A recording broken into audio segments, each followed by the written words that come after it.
Back to live show. పశ్చిమ గోదావరి జిల్లా భీమవరం మండలం తుందూరు దగ్గర నిర్మాణం తలపెట్టిన Godavari mega aqua food park వివాదం గత 2.5 ఏళ్ల పైగా కొనసాగుతోంది. అయితే ఈ బాధిత రైతులు గ్రామస్తులు నిన్న జనసేన అధినేత పవన్ కళ్యాణ్ ఆశ్రయించారు. ఇప్పటివరకు వాళ్ళు ఎన్నో ప్రయత్నాలు చేశారు. ప్రస్తుతం అక్కడ 144 సెక్షన్ కూడా అమల్లో ఉంది.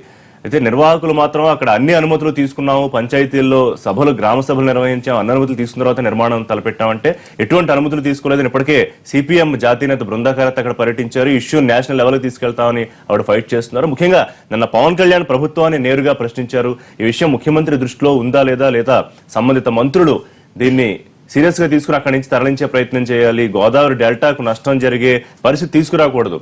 పారిశ్రామికీకరణకు వ్యతిరేకం కాదు కానీ ఉన్న పరిస్థితి, వాస్తవ పరిస్థితిని ఆలోచించాలని చెప్పి ఆయన ఒక విజ్ఞప్తి, డిమాండ్ 2 రకాలుగా అనుకోవచ్చు. మరి ప్రభుత్వం దీని మీద ఏ రకమైన నిర్ణయం తీసుకుంటుందనేది చూడాలి. మరోవైపు బందరు పోర్టుతోనే బంగారు భవిత సాధ్యమని మంత్రి నారాయణ, దేవినేని ఉమా నిన్న మరోసారి స్పష్టం చేశారు. ఈ సందర్భంగా ప్రతిపక్షాలపై విమర్శలు కూడా చేశారు. ఇవాళ దీని మీద లైవ్ షోలో మనం డిస్కస్ చేద్దాం. మనతో పాటు వాసిరెడ్డి పద్మ గారు, వైఎస్ఆర్సీపీ ముఖ్య నాయకురాలు, వారు జాయిన్ అవుతున్నారు. పార్టీ అధికార ప్రతినిధి లక్ష్మీనారాయణ గారు, టి లక్ష్మీనారాయణ గారు, ప్రముఖ రాజకీయ సామాజిక విశ్లేషకులు లంకా దినకర్ గారు, తెలుగుదేశం పార్టీ ముఖ్య అధికార ప్రతినిధి, ఆర్థిక రంగ నిపుణులు జంధ్యాల రవిశంకర్ గారు, ఏపీసీసీ సీనియర్ నేత, సీనియర్ అడ్వకేట్. పద్మ గారు, ఈ వివాదం గత 2.5 ఏళ్ల పైగా కొనసాగుతోంది. ఇప్పటికే ఎన్నోసార్లు గ్రామస్తులు, రైతులు వినతులు పెట్టారు, చాలా మందిని కలిశారు, వామపక్షాలు దాని మీద పోరాటాలు చేశారు. అయితే నిన్న జనసేన అధినేతను ఆశ్రయించారు. దీని మీద ఆయన ప్రశ్నించారు. చాలా సందర్భాల్లో ఆయన ప్రశ్నిస్తూ ఉన్నారు. నిన్న కూడా దీని మీద గవర్నమెంట్ ని ఎందుకు ప్రభుత్వం దీని మీద ఒక నిర్లక్ష్య ధోరణాన్ని వహిస్తోందో, ఒకవైపు నదుల అనుసంధానం అని పవిత్రత గురించి చెప్తూ, మరోవైపు ఈ గోదావరి డెల్టాని కలుషితం అయ్యే కార్యక్రమాలు ఎందుకు చేస్తున్నారని చెప్పి, సో ఎట్లా చూస్తున్నారు మీరు? ఇది ఆక్వాకు సంబంధించినటువంటి దీన్ని వ్యతిరేకించడంలో అక్కడ ఉన్నటువంటి ప్రజలది 2 రకాలు. ఒకటి బలవంతంగా భూసేకరణ చేస్తున్నారనేది ఒకటి. 2 ఏంటంటే ఫుడ్ పార్క్ వల్ల మొత్తం కూడా ఈ గోదావరి నది మొత్తం కూడా కాలుష్యం అయిపోతుంది. దాని మీద ఆధారపడి బతుకుతున్నాం. గోదావరి నది మీద ఆధారపడి దాదాపు కొన్ని వందల గ్రామాల ప్రజలకు సంబంధించినటువంటి జీవనోపాధి అనేటువంటి ఆధారపడి ఉంది కనుక వాళ్ళు తీవ్రమైనటువంటి అభ్యంతరం నిజంగానే 2 సంవత్సరాల నుంచి చేస్తున్నారు. కానీ వాళ్ళు ఒక సీరియస్ గా ఒక ఉద్యమం కంటిన్యూస్ గా జరుగుతుంది. దాదాపు ఆ గ్రామాలలో ఎవరు కూడా దాదాపు 3 నెలల నుంచి మగాళ్ళు ఎవరు కూడా ఉండలేనటువంటి పరిస్థితి. అందరి మీద కేసులు పెడుతున్నారు. ఇప్పుడు మహిళల మీద కూడా బైండ్ ఓవర్ కేసులు పెడుతున్నారు. ఇంకా అనేక రకాలుగా 144 సెక్షన్ ఆల్రెడీ ఉంది. ఈ మధ్య ఇటీవల కూడా వచ్చింది, జస్ట్ ఏదో బహిర్భూమికి వెళ్తున్నటువంటి లేడీస్ ను కూడా మీరు ఆధార్ కార్డు ఉందా, ఈ ఊరికి సంబంధించినటువంటి వాళ్ళేనా అని చెప్పి అడిగినటువంటి సిచ్యువేషన్. అంటే ఎట్లాంటి పరిస్థితి ఉందనేది ఒకటి కళ్ళకు కట్టినట్టు కనపడుతుంది. సరే, ఆ సందర్భంలో ఒక స్వచ్ఛంద సంస్థకు సంబంధించినటువంటి వాళ్ళు పవన్ కళ్యాణ్ గారి దగ్గరికి ఆ గ్రామాలకు సంబంధించిన కొంతమందిని తీసుకుని వచ్చారు. జగన్మోహన్ రెడ్డి గారు కూడా వెళ్తున్నారు. 19వ తారీఖు ఆ గ్రామాలకు సంబంధించినటువంటి పర్యటన. అయితే ఇందులో నిజానికి నిన్న గ్రామాల ప్రజలు చాలా ఆశతో వచ్చారు పవన్ కళ్యాణ్ గారి దగ్గరికి. ఆయన ఏదైనా చేస్తారు, ఒక ఖచ్చితమైన హామీ ఇస్తారు, ఈ ఫుడ్ పార్క్ ని ఆపే విధంగా ఆయన చర్యలు తీసుకుంటారు అనేటటువంటి ఎక్స్పెక్టేషన్ తో వచ్చినట్టున్నారు. నిజానికి దానికి తగినట్టుగా ఆయన స్పందన అయితే కనిపించలేదు. ఒక హామీ ఇచ్చినట్టుగా ఆయన ఏం మాట్లాడలేదు. కలిసి వచ్చే పార్టీలతో కలిసి పోరాడతాను అని ఒక బాధని, ఆవేదన ప్రజలతో పాటు పోరాటం చేస్తామని చెప్పారు. అది అంటే వాళ్ళకు ఒక ఎష్యూరెన్స్ గా అది కనిపించినట్టు అనిపించలేదు. జనరల్ గా ఏంటంటే ఇట్లాంటి ఒక సీరియస్ ఇష్యూ మీద దాదాపు ప్రజలందరూ కూడా పోరాడుతున్నారు. ఈ రోజు పవన్ కళ్యాణ్ గారు పోరాటం అనేటటువంటి అది ఆయన తీసుకోవాల్సిన 2.5 ఏళ్లుగా జరుగుతుంది. నిన్న ఒక్కరోజు ఆయన హామీ ఇచ్చే పరిస్థితుల్లో ఆయన లేరు. ఒకటి పోరాటమే చెయ్యాలి, మనం అట్లా పోరాటమే చెయ్యాలి. ఆయన హామీ ఇచ్చే పరిస్థితుల్లో లేరనడం కూడా కరెక్ట్ కాదు. ఆయన ఖచ్చితంగా ఆయన ఏ రకంగా ఆ రోజు ఎన్నికల ముందు నేను ఏదైనా ప్రజల తరపున నిలబడతాను, ఏదైనా సమస్య వస్తే ప్రశ్నిస్తాను, నిలదీస్తాను అనేటటువంటి మాట మీద నమ్మారు ప్రజలు కూడా. కాబట్టి ఇవాళ వాళ్ళకి సమస్య వచ్చినప్పుడు మీ అంతటా మీరుగా రాజకీయాల్లోకి దూకి ప్రజల తరపున పోరాడలేకపోతే పోయారు. కనీసం వాళ్ళు వచ్చి చెప్పినప్పుడు దీనికి సంబంధించినటువంటిది నేను ఇమీడియట్ గా నేను ఒక రిలీఫ్ అనేటటువంటిది ఉంటుంది అనేటటువంటి నమ్మకాన్ని అయితే కలిగించారు. సరిపోలేదు. ఎందుకంటే ప్రజలు పెద్ద ఎత్తున ఉద్యమిస్తున్నారు, ప్రభుత్వం పెద్ద ఎత్తున దాన్ని అణిచివేయాలని ప్రయత్నం చేస్తోంది, పెద్ద ఎత్తున కేసులు పెడుతున్నారు, ఆడవాళ్ల పైన కూడా కేసులు పెడుతున్నారు. ఇంత తీవ్రమైనటువంటి నిర్బంధం ఉన్నటువంటి పరిస్థితిలో పవన్ కళ్యాణ్ గారు అక్కడ పర్యటించాలి. సరే, ఆయన ఏదో కొన్ని సాకులు చెప్పారనుకోండి, పర్యటించకపోతే పర్యటించవు. ప్రభుత్వానికి సంబంధించినటువంటిది ఒక అల్టిమేట్ ఇస్తున్నటువంటి విధంగా ఆయన మాట్లాడలేదు. ఒక నాంచివేతగా పోరాడతాను నేను కూడా అనేటటువంటిది మాటే మాట్లాడారు. మాట్లాడారు తప్ప ఒక బాధితులుగా వచ్చినప్పుడు వాళ్ళకి సంబంధించినటువంటి ఒక ఊరటగా పవన్ కళ్యాణ్ గారు మాట్లాడలేదనేది ఒకటి. సరే, పవన్ కళ్యాణ్ గారి ఇష్యూ కాదు ఇది. ఇవాళ ఏదైనా కానీ ప్రభుత్వం చేయాల్సినటువంటిది ఇవాళ మీరు అనుమతులు ఇచ్చామనేది తీసుకుంటున్నామనేటువంటి వాళ్ళు మాట్లాడుతున్నారు. ఇంతకు ముందు వైజాగ్ లో కూడా బాక్సైట్ సంబంధించినటువంటి తవ్వకాలకు సంబంధించి కూడా పంచాయతీ అనుమతులు ఇచ్చింది అనేటటువంటి ప్రభుత్వం అబద్ధం చెప్పింది. అక్కడ సర్పంచ్ వచ్చి జగన్మోహన్ రెడ్డి గారి సభలో ఎటువంటి మా గ్రామ సభ ఎటువంటి గ్రామంలో పంచాయతీ ఎటువంటి తీర్మానము చేయలేదు అనేటటువంటి చెప్పాల్సి వచ్చింది. కనుక అనుమతులు ఇచ్చామనేటటువంటిది ప్రచారం అనేటటువంటి అవాస్తవం అనేటువంటి. ఇప్పుడు కూడా అదే పరిస్థితి. కొంతమంది ఏమో అనుమతులు ఉన్నాయని, నిర్మాణానికి ఉన్న వాళ్ళు అన్ని అనుమతులు తీసుకున్నామని చెప్తున్నారు, అనుమతులు లేవని చెప్తున్నారు. అనుమతులు గ్రామ పంచాయతీలు ఏవి అనుమతులు చెయ్యలేదు అనేటటువంటిది అక్కడ ప్రజలు చెప్తున్నటువంటిది. ఇంకోటి ఏంటంటే ఏదైనా ఒక నిజంగా అక్కడ పరిశ్రమ అవసరము అని అనుకున్నప్పుడు అక్కడ ప్రజలకు సంబంధించినటువంటిది వాళ్ళకి అంగీకరించేటట్టు చేయాలి తప్ప వాళ్ళ మీద దౌర్జన్యం చేయడం అనేటటువంటిది సరైనటువంటి. మీకేమనిపిస్తుంది ఈ విషయంలో? అంటే నిన్న వారు స్పందించాల్సిన పద్ధతిలో స్పందించలేదా? వాసిరెడ్డి పద్మ గారు చెప్పినట్టుగా ఆ స్థాయిలో భరోసా రాలేదనిపించిందా? ఇక్కడ ఇష్యూ పవన్ కళ్యాణ్ ఏ విధంగా స్పందించలేదు అనేటువంటిది కాదు.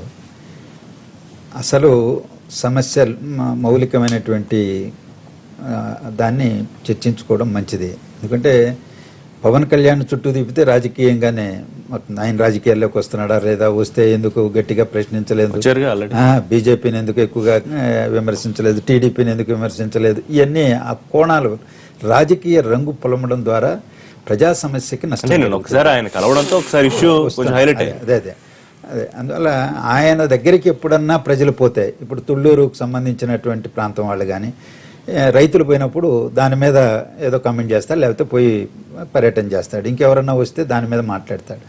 ఆయన పూర్తి స్థాయి రాజకీయ నాయకుడిగా వ్యవహరించడం లేదు. ప్రజా సమస్యలపైన ఎవరో వచ్చి రిప్రజెంట్ చేస్తేనే కాదు, రాజకీయ నాయకత్వం ఎప్పుడూ స్పందించాలి, ప్రజల మధ్యలో ఉండాలి. ఆ విధమైనటువంటి తీరుతెన్నులతో పవన్ కళ్యాణ్ గారు ఇప్పటి వరకు వ్యవహరించడం లేదు. ఈ సమస్య పైన కూడా రైతులు వచ్చి, కొంతమంది బాధితులు వచ్చి అడిగితే దాని మీద ఏదో కామెంట్ చేశారు. సరే, దాని ప్రభావం ఉండదా అంటే సహజంగానే టీడీపీని బీజేపీని బలపరిచినటువంటి వ్యక్తిగా ఆయన వేసినటువంటి ప్రశ్నకి, లేవనెత్తిన సమస్యలకి తప్పనిసరిగా ప్రభుత్వం స్పందిస్తూ ఉంటుంది. ఇంతవరకు కూడా చేశారు. ఎంతవరకు పూర్తి స్థాయిలో ఆయనకు చేస్తుంటారు. అందువల్ల ఇతర రాజకీయ పార్టీల కంటే ఆయన మాట్లాడితే ప్రభుత్వం స్పందిస్తుంది అనేటువంటి భావన ప్రజల్లో కూడా ఉండడం సహజం. ఆయన బలపరిచినటువంటి వాళ్ళు అధికారంలో ఉన్నారు కాబట్టి. ఇక్కడ కోస్తా ప్రాంతంలోనే కాలుష్యాన్ని పెంచి పోషించేటువంటి పరిశ్రమలు ఎక్కువగా వస్తున్నాయనేటువంటి భావన ప్రజల్లో సర్వత్రా నెలకొన్నది. థర్మల్ పవర్ ప్రాజెక్ట్స్ శ్రీకాకుళం మొదలుకొని తడ వరకు వస్తున్నాయి, తీర ప్రాంతంలోనే వస్తున్నాయి. గత ప్రభుత్వం నాడే దాదాపు 30-35 వేల మెగావాట్ల దీనికోసం అన్నీ కూడా స్కీమ్స్ తయారు చేశారు. సో ఇప్పుడు అది కొనసాగుతున్నది, అదేమి వాటికేమి బ్రేకులు పడుతున్నా కొనసాగుతుంది. రెండోది ఆక్వాకల్చర్ పరిశ్రమ కూడా ఎక్కడో వేరే చోట రాదు, సహజంగానే కోస్తా తీరంలోనే వస్తుంది. ఆక్వాకల్చర్ ఒక పరిశ్రమగా అది కోస్తా ప్రాంతంలో బాగా అభివృద్ధి చెందింది. వ్యవసాయ భూములను కూడా, సాగు భూములను కూడా మార్చేసి చెరువులు చేసేసారు.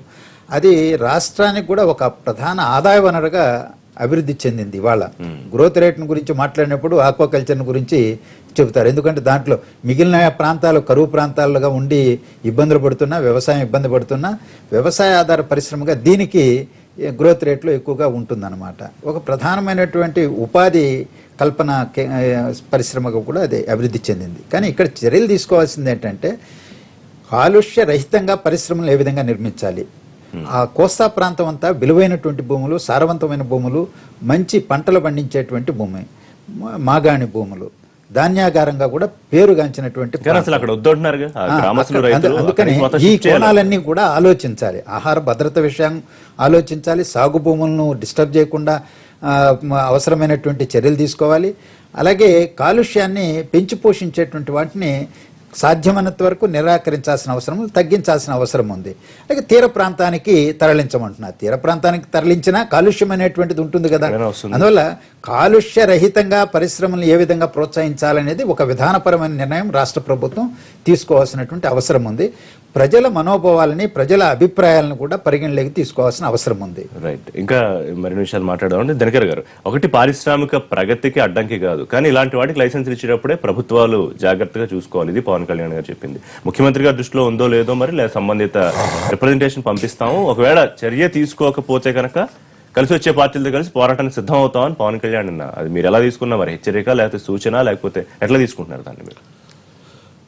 ఏదైతే చట్టసమ్మతమైన చట్టపరమైనటువంటి అంశాలకు లోబడి ఒక పరిశ్రమ స్థాపించాలంటే ఏ ఏ అంశాలు పరిగణన తీసుకోవాలో ఆ అంశాలన్నీ పరిగణన తీసుకున్న తర్వాత మాత్రమే ప్రభుత్వం ముందుకు వెళ్ళేటటువంటి అవకాశం ఉంది. ముఖ్యంగా తెలుగుదేశం పార్టీ ప్రభుత్వం అయితే చాలా స్పష్టం ఆ విషయంలో. ఈ ప్రాజెక్టుకి సంబంధించి 2011లో నాంది పడింది ఫస్ట్ ఇక్కడ ప్రాజెక్ట్ పెట్టి, అప్పుడేం తెలుగుదేశం పార్టీ అధికారంలోకి లేదు.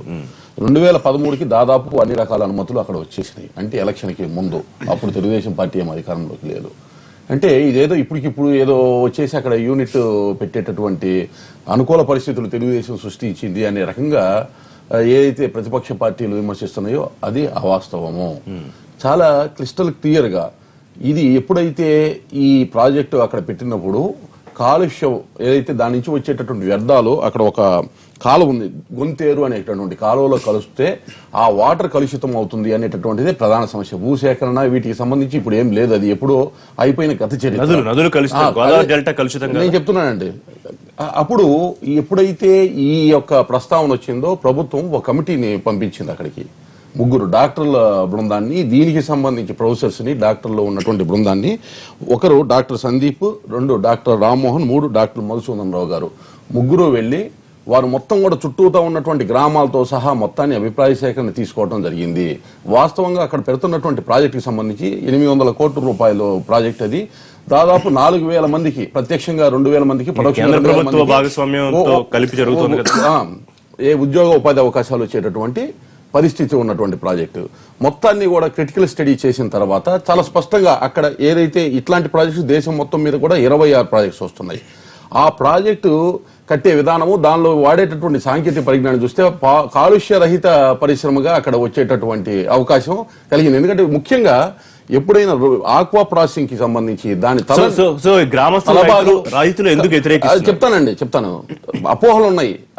అప్పటికే 40 యూనిట్స్ వరకు ఇట్లాంటి అక్కడ ఉన్నాయి. ఆ యూనిట్స్ లాగే ఇలాగో ఇది కూడా అలాంటి యూనిట్ అనేటటువంటి అపోహలు, దాన్ని ఆసరాగా తీసుకున్న కొన్ని ప్రతిపక్ష పార్టీలు ఎప్పుడైతే ఆ ప్రాసెస్ లో ఆ తలభాగాన్ని విడిచేస్తారో ఆ తలభాగాన్ని జనరల్ గా వేస్ట్ కింద పారేస్తారు. అలా కాకుండా దాన్ని ఫర్దర్ ప్రాసెస్ చేసి ఫార్మాస్యూటికల్ కంపెనీస్ కి అవసరమైనటువంటి వాడుకునే దానికి ఇది చేశారు.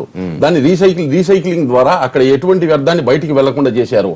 ఏ విధంగా కూడా ఆ కాలువకి ఏదైతే గొంతేరు కాలువకి కలుస్తుంది దీని వ్యర్థాలు అనేటటువంటి ఒక భయం ఏదైతే ఉందో దాన్ని నివృత్తి చేయాలంటే వాస్తవాలు తెలుసుకోవడానికి ఆ కమిటీ చేసింది. కమిటీ అధ్యయనం చేసింది, స్పష్టత ఇచ్చింది. అది కూడా ఆ పర్టికులర్ యూనిట్ ఆరెంజ్ జోన్ లో ఉంది. ఆరెంజ్ కేటగిరీ అంటే ఏంటి? కాలుష్య రహిత పరిశ్రమ అని అర్థం. చాలా స్పష్టంగా వారు వాడేటటువంటి సాంకేతిక పరిజ్ఞానం కానీ దేదైనా కానీ చూసిన తర్వాత ఎప్పుడైతే ఇక్కడ చూస్తున్నాం గత 2.5 సంవత్సరం నుంచి, మరి అంతకు ముందు కూడా 2 సంవత్సరాల ముందు భూసేకరణ జరిగింది, అనుమతులు అన్ని వచ్చినాయి, అప్పుడు ఎటువంటి ఇబ్బంది లేదు. ఈ 2.5 సంవత్సరం ఈ ఒక్క ప్రాజెక్టే కాదు, ఏ ప్రాజెక్ట్ వచ్చినా ఏదో విధంగా ఒక అవాంతరం సృష్టించటము. ఒకవైపు ఉద్యోగాలు సృష్టించిన ప్రతిపక్షాలు చెప్తున్నారు. ఇప్పుడు రైతులు గ్రామస్తులే కదా వాళ్ళు. ఇంకోటి కూడా చెప్తున్నాను, MDO ఆఫీస్ లో 1 month బ్యాక్ అభిప్రాయ సేకరణ చేయడం జరిగింది. అక్కడ ఉన్న గ్రామస్తులు కోరారు. ఏం కోరారంటే ఇది మాకున్నటువంటి అనుమానాలు, ఈ వ్యర్థాలు ఈ కాలంలో కలుస్తాయేమో, లేకపోతే ఒక పైప్ లైన్ వేసి సముద్రానికి డైరెక్ట్ కనెక్ట్ చేయండి అనేటటువంటి మాట మాట్లాడారు. దానికి కూడా ఆ కంపెనీ ఏదైతే ఉందో అది ఒప్పుకుంది. 1 minute.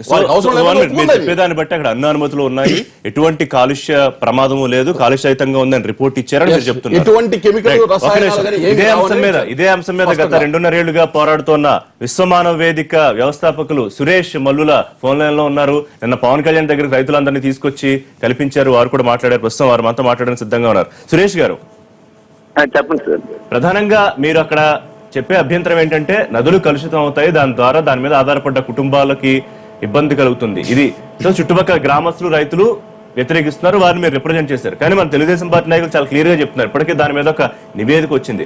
1 అనుమతులు గత ప్రభుత్వం హయాంలో వచ్చాయి, ఇప్పుడు కావాలని కొంతమంది అడ్డుకునే ప్రయత్నం చేస్తున్నారని. ఎగ్జాక్ట్ గా అక్కడ ఏ ప్రాబ్లం వస్తుందని మీరు అనుకుంటున్నారు ఈ ప్రాజెక్ట్ వల్ల? ముఖ్యంగా ఈ రోజు చెప్పాలంటే ఒక గోదావరి జిల్లాలో రైతులు మొత్తం కూడా అందరికి రాష్ట్ర వ్యాప్తంగా అన్నం పెట్టే రైతులంతా కూడా ఈరోజు జైల్లో మగ్గుతున్నారు. ముఖ్యంగా చెప్పాలంటే మాకు పశ్చిమ గోదావరి జిల్లాలో గోదావరికి సంబంధించి ఒక 2 జీవనదులు మాకు అక్కడ ప్రవహిస్తున్నాయి. అందులో ఒకటి గోస్తని నది, అది యనమదూరు డ్రైన్ గా చెప్తారు. 2 గొంతేరు నది. ఇది గొంతేరుని కూడా ఒక డ్రైన్ అని పిలుస్తారు, కానీ అది జీవనదిగా మాత్రం గ్రామీణులు పిలుస్తారు. ఈ రోజు అక్కడ డెల్టా పేపర్ మిల్ కి సంబంధించి మొత్తం ఒక గోస్తని నది మొత్తం కూడా ఒక విషతుల్యంగా మారిపోయింది. యనమదూరు డ్రైన్ కూడా మొత్తం కూడా విషతుల్యంగా మారిపోయి పశువులు తాగడానికి కూడా పనికి రాకుండా పోయింది. ఒకప్పుడు ఒక 10 ఏళ్ల క్రితం దోషులతో మంచినీళ్ళు తాగే పరిస్థితుల్లో పశువులు కూడా అన్ని కూడా అసలు మొత్తం అందరూ కూడా స్నానాలు చేసి దోషులతో మంచినీళ్ళు తాగే పరిస్థితులు ఈ రోజు ఏదైతే యనమదూరు డ్రైన్ గోస్తని నది ఎలాగైతే విషతుల్యంగా మారిపోయింది, ఈ రోజు గొంతేరు కూడా అలాంటి పరిస్థితుల్లో ఉంటది. ఎందుకంటే ఈ రోజు Godavari mega aqua food park అన్నదే ఒక మోసం కుట్ర ఆధారంగా నిర్మిస్తున్నారు. ఎక్కడ కూడా రైతులకు సంబంధించి వాళ్ళంతా కూడా ముందుగా ఫ్యాక్టరీ పెడుతున్న విషయం వాళ్ళకి చెప్పకుండా కానీ సురేష్ గారు కొన్ని గ్రామ సభలు నిర్వహించామని చెప్పి వాళ్ళందరూ సంతకాలు చేసి వాళ్ళు ఒప్పుకున్న తర్వాతే నిర్మాణం ప్రారంభమైందని చెప్తున్నారు కదా.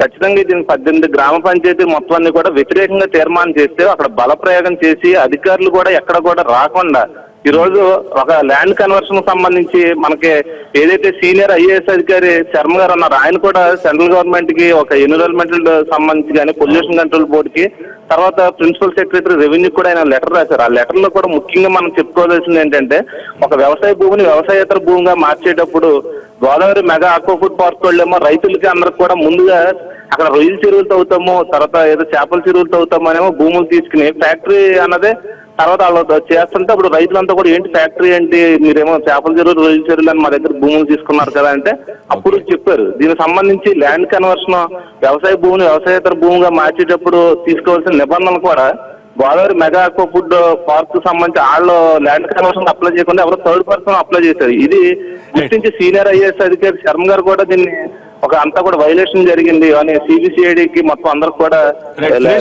రాశారు.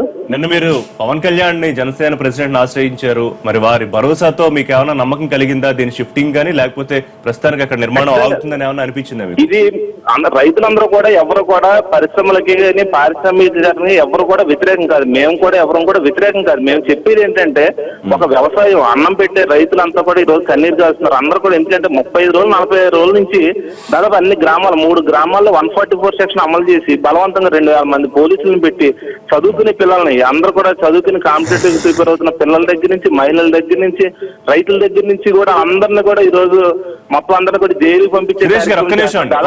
దయచేసి లైన్ లో ఉండండి, ఒక నిమిషం లైన్ లో ఉండండి, మీతో మాట్లాడుకుంది. దినకర్ గారు, ఎందుకు 144 సెక్షన్ అంత నిర్బంధమైన పరిస్థితి ఎందుకు తీసుకొచ్చారు? అక్కడ పరిస్థితులు సాధారణంగా అయితే ఉన్నాయండి. ఎప్పుడైతే కొంతమంది వ్యక్తులు ఇప్పుడు నందిగ్రామంలో వారు ఇష్టం వచ్చినట్టు రైతుల్ని ఏ విధంగా చేశారో ఆ విధమైనటువంటి పరిస్థితులు మేము చేయమండి. బృందాకారత్ గారు వచ్చారు, ఆ రోజు ఎంపీగా ఉన్నారామా, వాళ్ళ ప్రభుత్వం ఉంది. అటువంటి పరిస్థితులు ఈ ప్రభుత్వం చేయదు. ప్రజల్ని ఒప్పించి చేయాలనేదే. ఏదైతే ఆ డ్రైన్కి సంబంధించి కొన్ని అనుమానాలు అపోహలు ఉన్నాయి, నేను ముందే చెప్పాను కదా, ఇప్పుడు సురేష్ గారు కూడా చెప్పారు. ఆ అనుమానాలు అపోహలకి ఎటువంటి తావు ఇవ్వకుండా ఒక 3-మెన్ కమిటీతో అత్యున్నతమైనటువంటి వ్యక్తులతో వేసి నివేదిక తెచ్చిన తర్వాతే వారు కూడా కోరిక కోరడం జరిగింది. ఇది మాకు అనుమానం ఉన్నాయి, మీరు ఎంత సాంకేతిక పరిజ్ఞానం వాడినా కూడా ఏదో కలుషితమైనటువంటి ఈ వ్యర్థాలు ఇందులో వస్తాయనేటువంటి అనుమానం ఉంది కాబట్టి పైప్ లైన్ కావాలని అడిగారు సముద్రంలోకి. ఇప్పుడు కంపెనీ వారు కూడా ఒప్పుకున్నారు పైప్ లైన్ వేస్తామని చెప్పి. అంటే ఆ విధమైనటువంటి ఏదైతే వారు అపోహపడుతున్నారో దాన్ని సాల్వ్ చేయడం జరిగిన తర్వాత రాజకీయ కుట్ర కనపడుతుంది. రాజకీయ కుట్ర ఎవరు చేస్తున్నారు? పవన్ కళ్యాణ్ గారు కూడా అక్కడ నుంచి షిఫ్ట్ చేయడమో లేకపోతే దీని మీద ఏదో ఆలోచన చేయాలని కాదు. అక్కడ మీరు పవన్ కళ్యాణ్ గారు అన్న మాటలో 2 మాటలు తీసుకోండి. ఒకటి నదుల అనుసంధానంతో పవిత్ర కార్యక్రమం చేస్తున్నటువంటి చేయకూడదని అంటే ఒక అంశంలో ఆయనకి స్పష్టత ఉంది. ఒక మంచి కార్యక్రమం నదుల అనుసంధానంతో ఈ ప్రభుత్వం చేసిందనే స్పష్టత ఆయనకు ఉంది. ఇందులో ఆయనకి సమాచార లోపం కావచ్చు, లేకపోతే ప్రభుత్వం తీసుకున్న చర్యలు తెలియకపోయి ఉండొచ్చు. తెలియజేస్తాం. ఇప్పుడు తెలిసిన తర్వాత ఆయన ఓకే, ఎప్పుడైతే ఆ పైప్ లైన్ గురించి కూడా అన్నారో దానికి సంబంధించి కూడా సాల్వ్ అవుతుంది కాబట్టి ఇది అంత పెద్ద సమస్యగా అయితే పరిగణించదు. సురేష్ గారు లైన్ లో ఉండండి, మీతో మళ్ళీ మాట్లాడతా. రవిశంకర్ గారు, ఇప్పుడు నదీ తీర ప్రాంతమా సముద్ర తీర ప్రాంతమా? మనం తీర ప్రాంతం అని చాలా లైట్ గా మాట్లాడుకోండి. తీర ప్రాంతం అని మనకి ఆక్వాకల్చరు ఆ ప్రాంతం నుంచి వచ్చిన వాడిని కాబట్టి మీకు నెల్లూరు నుంచి తీసుకుంటే ఆల్మోస్ట్ శ్రీకాకుళం, విజయనగరం వరకు దాదాపు ల్యాండ్స్ అన్నిటి కూడా రైతులు వాటిని ఆల్రెడీ కన్వర్ట్ చేసి చాలా వాళ్ళ వ్యాపారం వాళ్ళు చేస్తే ఆల్రెడీ సెలైన్ అయిపోయినాయి ల్యాండ్స్ అన్ని కూడా ఒక యాంగిల్లో చూసుకుంటే. అయితే ఈ మనకి గ్రామ సభలు పెట్టి వాళ్ళ దగ్గర నుంచి పర్మిషన్స్ తీసుకుని అందరూ ఒప్పుకుంటున్నారు అని చెప్పేదానికి దానికి ఫార్ రీచింగ్ ఎక్స్ప్లెనేషన్ ఇచ్చింది సుప్రీంకోర్టు. నందిగ్రామ ఎగ్జాంపుల్ కనుక తీసుకుంటే మనకి ముందు అడ్వాన్స్ ఇచ్చేసి తీసేసుకున్న వాళ్ళని, లేదు అపోజ్ చేస్తే ఆపేసిన వాళ్ళని, వీళ్ళందరినీ కూడా వాళ్ళ ల్యాండ్స్ వాళ్ళకి 3 నెలల్లో ఇచ్చేయమని చెప్పడమే కాకుండా గతంలో డబ్బులు ఇచ్చిన వాళ్ళని ఆ డబ్బుల్ని తిరిగి ఇవ్వద్దు గవర్నమెంట్ అని కూడా రాసింది సుప్రీంకోర్టు. రెండోది, వీళ్ళవి కలెక్టర్ దగ్గర డిపాజిట్ చేసాము, మీ చావు మీరు చావని డిపాజిట్ చేసాం కాబట్టి ఇక అయిపోయింది మీ పరిస్థితి, మేము తీసేసుకున్నట్టే అని అంటే, కలెక్టర్ దగ్గర డిపాజిట్ చేసింది డిపాజిటే కాదు, వీళ్ళకి సంబంధించిన విషయం కాదు. కలెక్టర్ దగ్గర డిపాజిట్ చేసిన దాన్ని కూడా డబ్బులు వాళ్ళు తీసేసుకుని ఇన్నాళ్ళు ల్యాండ్ వేస్ట్ చేసినందుకు, వాళ్ళు కల్టివేట్ చేయలేకుండా చేసినందుకు వాళ్ళనే ఉంచేసుకోమంది సుప్రీంకోర్టు. ఒకవేళ కనుక నందిగ్రామ్ జడ్జిమెంట్ కనుక బేస్ చేసుకుంటే చాలా ప్రమాదకరమైన పరిస్థితుల్లోకి వాళ్ళ ఈ ఎక్విజిషన్ కానీ ఈ ఫ్యాక్టరీ ఇన్స్టలేషన్ కానీ జరుగుతుంది. చాలా ప్రమాదకరమైన పరిస్థితికి వస్తుంది. ఇక రెండో వస్తే, ఇది నష్టం జరుగుతుందా లాభం జరుగుతుందా? సోదరుడు దినకర్ పైపు లైన్ వేస్తామన్నారు, అవన్నీ మాట్లాడుకుంటున్నప్పుడు మనకి ఇవాళ కాలుష్యం అనేది కాలుష్య రహితము, దాని హెడ్ వరకే చేసేసి దాన్ని కట్ చేసి మిగతా అంతా మనం ఫార్మస్యూటికల్ వాటికి పంపిస్తామంటున్నారు. హైదరాబాద్ నుంచి ఎన్ని రకాల వ్యర్థాలు వీళ్ళకి ఫీడ్గా ఇక్కడి నుంచి అక్కడికి వెళ్తున్నాయో, రోజు ఎన్ని లారీలు పట్టుకుంటున్నారో నందిగాయం దాటిన తర్వాత. ఇటు పక్కన మనకి చర్లపల్లి వైపు నుంచి వెళ్ళేటప్పుడు అటువైపు నుంచి ఎక్కడ ఎన్ని పట్టుకుంటున్నారో, సత్తుపల్లి నుంచి ఎన్ని పట్టుకుంటున్నారో మనందరికీ తెలుసు. రోజు మనం పేపర్లో టీవీల్లో మనం చూపిస్తూనే ఉన్నాం లారీలు వ్యర్థాలని. సో ఇది ఎంత ప్రమాదకరమైందనేది మళ్ళీ మనం పొల్యూషన్ ఇంపాసిబుల్ అంటారు. అంటే కాలుష్య రహితంగా అక్కడ పరిశ్రమ ఇంపాసిబుల్, కాలుష్య రహితంగా చేయటం అనేది ఇంపాసిబుల్. ఎందుకంటే రైతు వారీగా ఎకరం 2 ఎకరాల ఇందాక నేను ఫస్ట్ లో నా ప్రియాంబుల్ నేను మొదలు పెడుతున్నప్పుడు చెప్పాను. ఇది చేస్తున్నప్పుడు నువ్వు ఆల్రెడీ ల్యాండ్స్ అన్ని అగ్రికల్చర్ ల్యాండ్స్ ఎప్పుడైతే నువ్వు కన్వర్ట్ అయిపోయి వాటిలో ఉన్నదో అప్పటికే నీకు సెలనిటీ వచ్చేస్తుంది వాటర్లో నుంచి నీకు, ఎందుకంటే నీళ్ళు వచ్చేస్తాయి కాబట్టి. ఇంకో అనదర్ ఇంపార్టెంట్ క్వశ్చన్ మనకి ఇక్కడికి వచ్చేది ఏంటంటే, నువ్వు ఈ ఎక్విజిషన్ అనేది కంపల్సరీ ఎక్విజిషనా లేకపోతే ఫోర్స్డ్ ఎక్విజిషనా, వీటన్నిటి మీద మనం తీసుకున్నప్పుడు ఆటోమేటిక్ గా ఇవన్నీ they will end up in legal proceedings. చాలా మంచి పాయింట్ చేశారు జనరల్. ఇక్కడ అక్విజిషన్ రాష్ట్ర ప్రభుత్వం ఏమీ చేయలేదు, వారు అక్కడ కొనుక్కుంది ప్రభుత్వాన్ని. నెంబర్ 1 అదొకటి. నెంబర్ 2 ఇంకో పాయింట్, తీర ప్రాంతం మొత్తం ఆల్రెడీ ఆక్వాకల్చర్ కి మారిపోయినటువంటి క్రమంలో సింహభాగము ముఖ్యంగా ఏదైతే ఈ పర్టికులర్ భీమవరం చుట్టూ చాలా ఎక్కువ జరిగింది. ఆల్రెడీ ఇది ప్రాసెసింగ్ యూనిట్ లేకుండా అక్కడ ఈ కల్చర్ మొత్తం వచ్చినా గానీ రైతులే నష్టపోయేది. అక్కడ పెట్టేటటువంటి రైతులు ఎవరైతే ఇప్పుడు సాగు చేస్తున్నారో ప్రాసెస్ లేనప్పుడు ఆటోమేటిక్ ఏమవుతుంది, అది పెరిషబుల్ గూడ్స్. ఒక్క నిమిషం తెలుగుదేశం పార్టీ ఎమ్మెల్యే రామానాయుడు గారు ఉన్నారు, పాలకొల్లు ఎమ్మెల్యే. ఈ పార్క్ గురించి ఆయన ఏమంటారు చూద్దాం. రామానాయుడు గారు నమస్తే. ఈ పార్క్ గురించి ఇప్పుడు ఇంత వివాదం జరుగుతోంది, పవన్ కళ్యాణ్ ప్రభుత్వానికి విజ్ఞప్తి కూడా చేశారు, మీరు కూడా ఈ పార్క్ నిర్మాణాన్ని అడ్డుకుంటున్నారు అని సమాచారం కరెక్టేనా? అంటే అభ్యంతరం వ్యక్తం చేస్తున్నారని.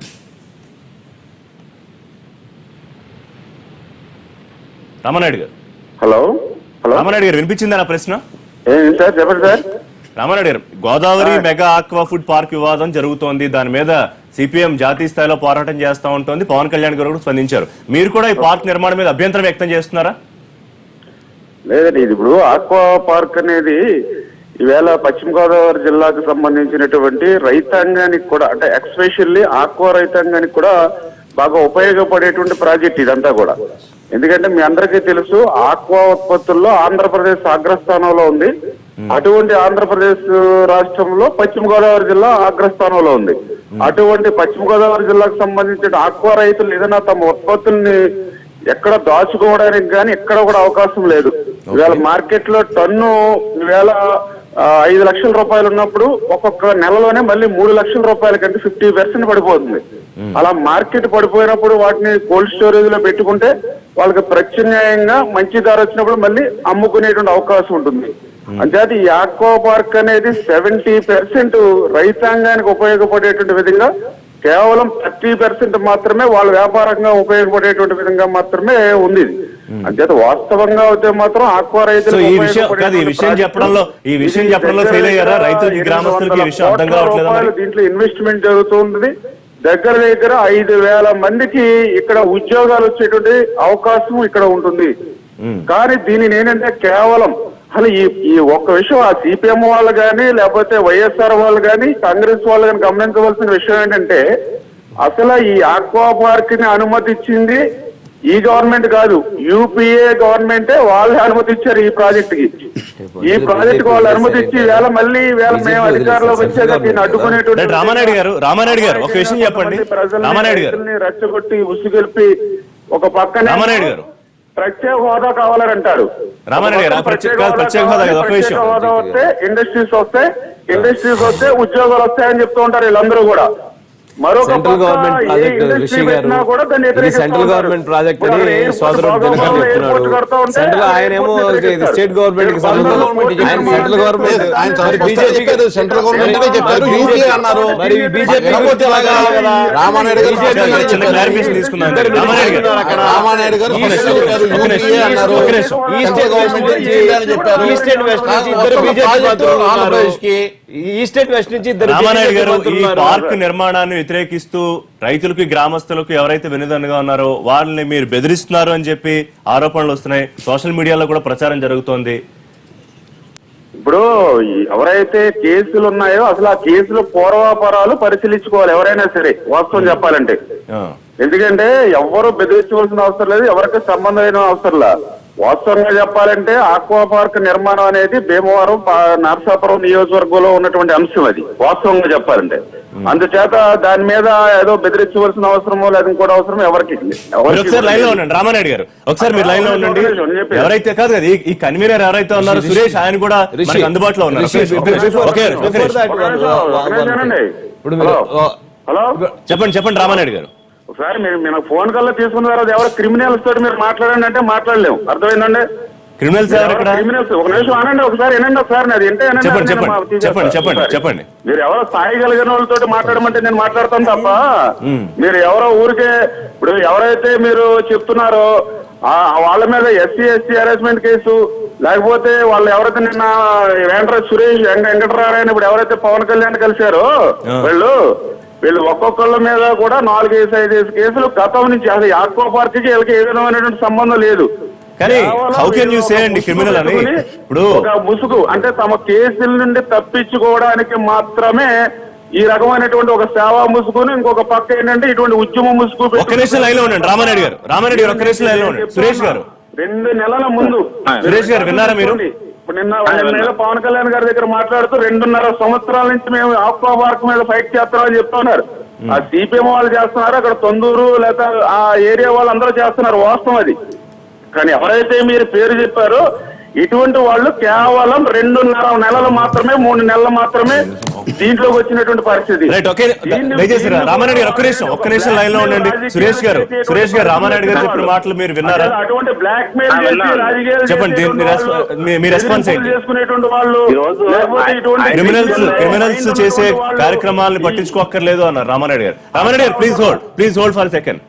ఆయన దృష్టిలో రైతుల కోసం పోరాడే వాళ్ళందరూ కూడా ఆయన దృష్టిలో క్రిమినల్స్ గానే మారారు ఈ రోజు. ఎందుకంటే మొత్తం గోదావరి డెల్టాలో రైతులకు అన్నం పెట్టే మొత్తం అందరూ కూడా ఈ రోజు జైలుకి పంపించి అక్రమ కేసులు. ఈ రోజు మాకు పాలకొల్లు ఎమ్మెల్యే నిమ్మల రామనాయుడు గారు ఏదైతే ఉన్నారో ఆయన పాలకొల్లు సీఏ రజనీ కుమార్ గారితో చేతులు కలిపి మా ఈ రోజు వృద్ధాశ్రమం రోజుకి పాలకొల్లో 230 మంది భోజనాలు పెడుతుంటే మా వృద్ధాశ్రమానికి సంబంధించి కూడా విశ్వమానవ వృద్ధాశ్రమంలో కూడా సీఏ గారిని పెట్టి మీ మీద సురేష్ గారు మీ మీద కేసులు ఉన్నాయన్నారు. కేసులు ఉన్నాయా మీ మీద? మా మీద ఏ కేసులు లేవండి, ఒక్క కేసు కూడా లేదు. కేవలం ఎమ్మెల్యే గారు మొత్తం కూడా మా మీద కుట్రపూరితంగా మేము ఏదైతే రైతు ఉద్యమంలో ఉన్నామో దీని అంతా కూడా ఒక ఇబ్బందికరంగా ఆయన మా అందరిని కూడా కేసులు ఇరికిచ్చి ఆయన అంతా కూడా ఒకరిని కాదు అందరిని కూడా. ఎందుకంటే సురేష్ గారు what is the problem between you and Ramanaidu గారు? మీకు రామానాయుడు గారికి మధ్య సమస్య ఏంటి? మాకు రామానాయుడు గారి మధ్య మాకేమి వివాదాలు లేవండి. మేమంతా కూడా రైతు ఉద్యమంలో ఉన్నాం. ఈ రోజు ఆయన చెప్తున్నారు ఇదే భీమవరం నరసాపురం సంబంధించి అంటున్నారు. కాదు, అది పాలకొల్లు నియోజకవర్గంలో తెల్లపూడి ఎత్తిపోతల పథకం కూడా ఈ రోజు గొంతేరు ఆధారంగానే నిర్మించారు. గొంతేరు కాలువ ఆధారంగానే అది ఆటుపోట్ల నుంచి అక్కడి నుంచే వాటర్ వస్తుంది. ఈ రోజు ఏదైతే మనకి ఆనంద గ్రూప్ సంస్థలన్నీ కూడా మనకి ఇక్కడ ఈ రోజు గోదావరి మెగా ఆక్వా ఫుడ్ నిర్మిస్తున్న మేజర్ షేర్ హోల్డర్, అది మొగల్తూరు మండలం నల్లంవారి తోటలో కూడా ఆనంద ఫీడ్స్ ఎక్స్పోర్ట్స్ ప్రైవేట్ లిమిటెడ్ కింద ఒక చేస్తుంది. అది 2 ఎకరాల విస్తీర్ణంలో ఉంటే అది డైరెక్ట్ గా ఈ రోజు గుంటూరులో. సురేష్ గారు, ఇప్పుడు మీ డిమాండ్ ఏంటి? ఫైనల్ గా ఇప్పుడు మీ డిమాండ్ ఏంటి? మా డిమాండ్ అంటే మేము ఒకటే చెప్తున్నాం, పచ్చటి పొలాల్లోని తర్వాత ఒక జీవనదుల్ని ఒక నాశనం చేసే కార్యక్రమాన్ని మానుకుని దీన్ని ఎక్కడికో చోటకు తరలించండి. దీన్ని ఇప్పుడు కూడా ఇది 10% కూడా పూర్తి కాలేదు. దీన్ని ఎక్కడో చోటకి తరలిస్తే ఒక జీవనదులన్నీ కూడా కాపాడుకున్నట్టు అవుతుంది. ఎందుకంటే ఇది నర్సాపురం మండలంలో కొప్పర్రు, తర్వాత పాలకొల్లు మండలంలో చిల్లపూడి ఎత్తుపోతల పథకాలు కూడా దీని మీద ఆధారపడ్డాయి. ఆయన నిమ్మల రామనాయుడు గారు చెప్తున్నట్టు ఏదో 5,000 మందికి ఉపాధి అంటారు. వాళ్ళు కూడా చెప్పిన లెక్కల ప్రకారం ఏంటంటే ప్రత్యక్షంగా 2,000 మందికి ఉపాధి, పరోక్షంగా 3,000 మందికి ఉపాధి అని చెప్తున్నారు. కానీ అంటే మొత్తం ఆయన చెప్పిన లెక్కల ప్రకారం చూస్తే 5,000 మంది, కానీ గొంతేరు ఆధారంగా బతికేది మాత్రం 2 లక్షల జనాభా. అంటే నా భీమవరం, తర్వాత వీరవాసరం, పాలకొల్లు, నర్సాపురం, మొగల్తూరు మండలాలు అన్ని కూడా దీని మీద ఆధారపడి ఉన్నాయి. దాదాపు మంచినీళ్లు, తాగునీళ్లకి, తర్వాత ఒక పశువులు తాగునీళ్ళకి, తర్వాత ఆక్వా ఇండస్ట్రీ కూడా ఈ రోజు మొత్తం పూర్తిగా దెబ్బతినేస్తుంది. సురేష్ గారు ఒక్క నిమిషం అండి, మాట్లాడదాం. మీరు ఒక డిమాండ్ తీసుకొచ్చారు, దాని మీద ఒక పోరాటం చేస్తున్నారు. దీని మీద గవర్నమెంట్ రెస్పాన్స్ ఏ విధంగా ఉంటుందని మాట్లాడదాం. చిన్న బ్రేక్ తర్వాత చర్చ కంటిన్యూ చేద్దాం. Stay tuned.